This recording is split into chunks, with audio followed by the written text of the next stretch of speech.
Hello everyone, welcome to the Tim Booker channel. I wish you a pleasant listening experience. Today, the book I'll be interpreting for you is, Your Time is Infinite. You might groan, thinking, another book on time management. The concept of time management is familiar to many nowadays. A quick online search inundates you with numerous time management methods and courses. Many can articulate various time management techniques or share tips on planning. But have you noticed a problem? Despite hearing all these principles, many still struggle to manage their time effectively. Why is that? The book we're discussing today aims to answer this question.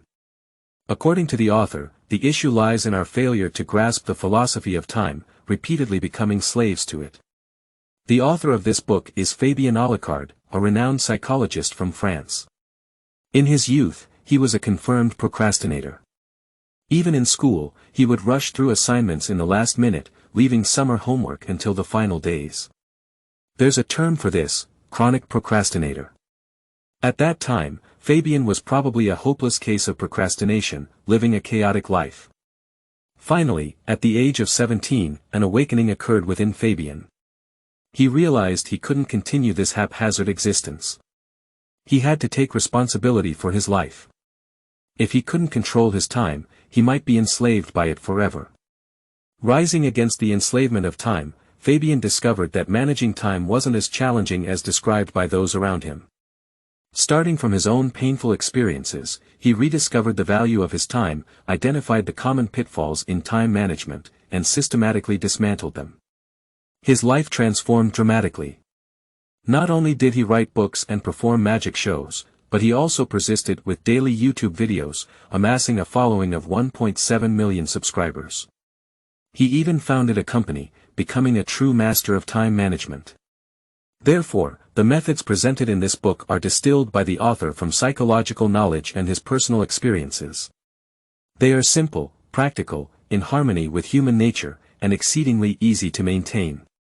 In the author's view, time management isn't a painful practice but rather a method to coexist with your own shortcomings and laziness while still being highly practical. Next, I'll share the book's content with you through 3 key points. 1. How to accurately perceive time and fully realize its value. 2. How to avoid falling into time traps and gain better control over life. 3. How to wisely unearth time, effectively doubling your available time. Let's start with the first key point. How to accurately perceive time and fully realize its value. In this section, the author suggests that many people waste their time recklessly because they don't understand how precious their time truly is. To better understand their time, people must learn how to calculate their time's worth. What does this mean? It's essentially understanding the monetary value of an hour. For instance, if your time is valued at $1,000 per hour, knowing this might deter you from leisurely scrolling through social media for hours without a second thought. When we become fully aware of the value of our time, we can consciously avoid behaviors that waste it. To determine your time's value, the author proposes a simple exercise using monetary measurement. By answering 4 straightforward questions, one can calculate their hourly time value. These questions prompt you to think about the minimum value you'd expect for different time-consuming scenarios. The exercise blends emotional, aspirational, current salary, and future expectations to comprehend the value of time. If hourly calculations feel unfamiliar, you can also extrapolate the value to daily or monthly earnings for a more intuitive grasp. Ultimately, the goal isn't solely about calculating this number but rather fostering a deep appreciation for the preciousness of time. This shift in perception gradually influences our attitudes toward life and decision-making, encouraging us to treasure time and assess its cost. By understanding the cost of time, individuals can filter through various tasks and responsibilities based on their value. This filtering process allows for more efficient time management. For example, the author shares personal filtering principles applied to work-related discussions to ensure that the investment of time aligns with specific criteria: monetary returns, time investment, probability of success, and long-term career benefits. The author encourages everyone to devise their own simple yet effective filtering rules based on their work and life circumstances. This approach helps in eliminating time-consuming yet unproductive activities from one's life. This concludes the discussion of the first key point. By redefining our perception of time's value, the author not only reiterates the importance of time but also proposes a method to reconstruct our lives. Establishing personal filtering rules allows for wiser decisions regarding time allocation, thereby enhancing overall time management. Certainly, improving our perception of time is just the first step, a warm-up from the book's author to the readers. Once aware of the value of each hour, what traps and deceitful practices in life cause our precious time to slip away? Let's delve into the second part, how to avoid falling into time traps and gain better control over life. In this section, the author presents 3 time traps and methods to counter them. The first trap, dubbed time dilation by 20th-century writer Parkinson, suggests that work expands to fill the available time. The author, being a YouTube content creator, often found himself entangled in this time expansion while making videos. Interestingly, he noticed that regardless of spending a day or a week on a video, the final outcome didn't significantly differ. Work has this innate ability to expand or contract based on the time allocated by the creator. This phenomenon is common in both work and life. However, it's often attributed to personal procrastination rather than recognizing it as a time trap caused by poorly managed work duration. The author advises against allocating excessive time when planning tasks.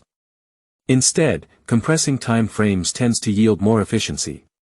Extending deadlines often leads to procrastination, while tightening them initially and allowing minor adjustments later can save time and boost productivity.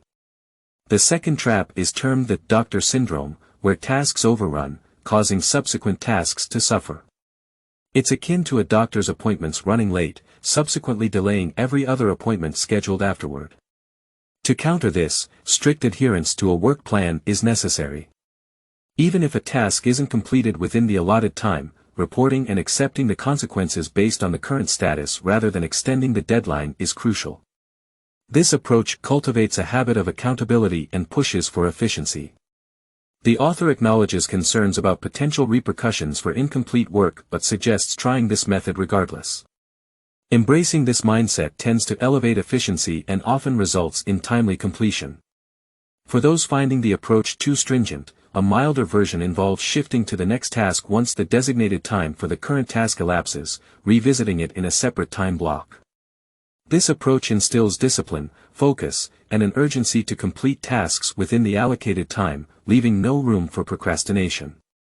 The absence of strict deadlines might lead to wasted hours, rendering other tasks incomplete, potentially causing more severe consequences. The third time trap is the brain's silence. What does that mean?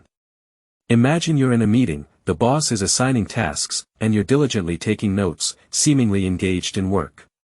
But in reality, your mind is blank, you're not absorbing anything the boss is saying. The notes you're jotting down are automatic, devoid of conscious thought. Despite this, your subconscious insists on continuous note-taking, making you believe you're actively engaged, as if time isn't slipping by idly. Why does this happen? When listening, we mainly use the auditory part of the brain, but other neural regions, like the visual and motor areas, remain inactive. This inactivity breeds boredom, leading to a state known in neuroscience as the brain's default mode. It's like a computer in idle mode, running but not engaged in substantial work, causing restlessness and various distracting thoughts, disrupting focus. To prevent this brain silence, engage in active areas. For instance, when working on visual statistics or typing documents on a computer, playing background music can activate these dormant brain regions. Music doesn't distract, instead, it helps synchronize different brain areas, avoiding the default mode and maintaining concentration for efficient work. That concludes our second part, covering 3 methods to avoid falling into time traps, time expansion, life syndrome, and brain disengagement. These invisible traps steal much of our time, often overlooked as laziness or procrastination. The author provides specific strategies to counter these traps, empowering people to better control their lives. Moving on to the fourth key point, how to rationally harness time to double productivity. Time, akin to money, requires both earning and saving. In the previous section, we discussed saving time and preventing its waste. In the third section, let's explore how to unearth more time. The author provides 3 methods. First, keep your brain engaged. Our lives are often consumed by fragmented time, moments spent scrolling on our phones or idly passing time, needlessly squandering these fragments. However, these moments hold untapped potential. While commuting, showering, waiting, or standing in queues, though our bodies are occupied, our minds can actively engage in various activities. For instance, envisioning travel plans while in a long queue at a popular taco joint during a weekend getaway. By mentally planning packing, choosing train stations, considering fast food options, or visualizing the trip's details and jotting them down, you substantially refine your travel plans. Harnessing the brain's capacity during fragmented time is a valuable skill. It can enhance both life planning and professional skills. For instance, renowned author Mr. Jones frequently uses this technique, observing people on the subway, analyzing behaviors, imagining their backgrounds, to enrich characterizations for his novels. Fragmented time offers an opportunity for mental exercise in today's society, enhancing its value. The second method is to trust others and build your team. This concept extends beyond the workplace, encompassing life aspects. In the workplace, leaders often overload themselves, handling product design, architecture, and even user operations, leaving no time for rest. For these leaders, delegating tasks and trusting their team is vital. If they struggle to trust, it's essential to reflect on their leadership and management style, rectifying any shortcomings. Effective communication and problem-solving, not mere busyness, are the secrets to workplace success. Similarly, in life, the quest for diverse skills, culinary, carpentry, travel certificates, may burden individuals, especially working professionals with limited time. The author suggests collaborating with professionals for tasks like household chores, repairs, or travel planning. Establishing a network of experts ensures quick and efficient problem-solving while preserving personal time, enhancing life's value. The third method is overcoming the law of least effort.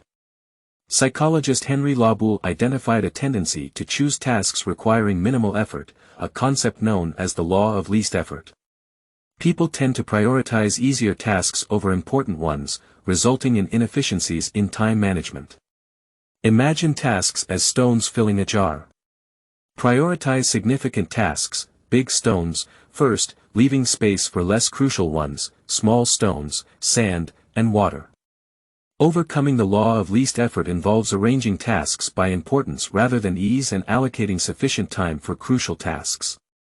Even if complex tasks can't be done immediately, reserve adequate time to ensure completion without filling the jar with insignificant tasks. By implementing these methods, time becomes a reward for diligent time management, allowing enjoyable pursuits and increased personal satisfaction. Apart from the aforementioned 3 sections, this book sporadically presents other time management concepts from the author.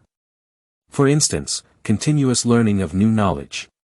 When discussing how to effectively utilize mornings, the author mentions gaining valuable insights from the book, The Miracle Morning.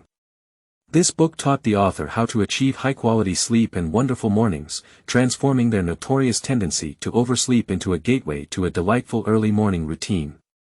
In reality, time management is never an isolated skill. It closely intertwines with our social interactions, sleep habits, and more. Combining these abilities with time management while learning and improving in other areas reveals that taking control of your time isn't as challenging. That's it for unlocking twice as much time. Until next time, thank you for your support and attention. Don't forget to subscribe to the Tim Booker channel, share this valuable knowledge with your friends, and let's combine wisdom with practice to achieve financial goals and create a brighter future together. Thank you all, goodbye.